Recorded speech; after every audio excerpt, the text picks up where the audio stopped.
Two people are beginning 12-month prison sentences after a fake Twitter account, purporting to be that of a paedophile, was set up to troll Andy Woodward after he became the first former footballer to waive his anonymity and leave the sport facing a sexual abuse scandal involving hundreds of other victims.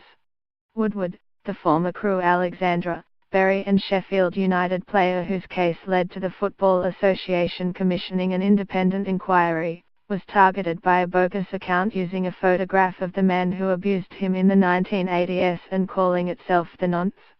One message showed an animation of the abuser repeatedly sucking on a lollipop and saying, "Hi Andy, fancy popping round mine." Other messages included, "I'm feeling horny," and "I'm back fuckers." A second account was also set up purporting to be the same man. Woodward, who has been diagnosed with post-traumatic stress disorder, was placed on medication because of the uncontrollable feelings and emotions and instant flashbacks he suffered after Lewis Hawkins targeted him within 2 days of the former player telling his story in the hope it would encourage others to follow. The last available figures, up to the 28th of September, show that 748 victims have come forward and 285 suspects have been identified, with 331 clubs impacted and Operation Hydrant, the specialist police unit, receiving more than 2,000 football-related referrals. In one of the few cases where internet trolling has led to prison, Hawkins has now been told he will have to serve 6 months, with the rest on license, after what the judge described as a sophisticated operation to make Woodward believe it was a genuine account. The victim was in tears as he told Chester Crown Court about the devastating effects on his life. Hawkins was also served with a 15-year restraining order. "The content of the messages horrified me to the point I felt dizzy," Woodward said.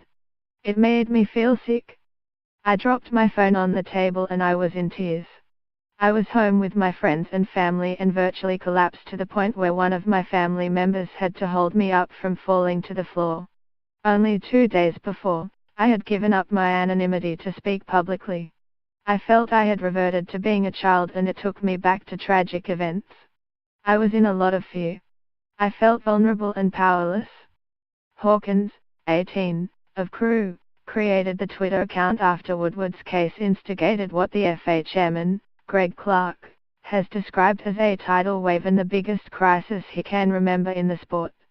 Hawkins' father, David Riches, 45, of Crewe, initially took the blame, telling the police it was banter and personal fun and saying he did not think it would upset anyone. Riches described himself as having a cruel sense of humor but eventually accepted it was a bit out of order. However, Hawkins later confessed he had sent the messages and admitted he had asked his father to accept responsibility for what the judge at a previous hearing, Patrick Thompson, described as a deeply disturbing and unpleasant case. In a police interview, Hawkins said, "I was so bitter about my own life I thought I would try to upset somebody else's.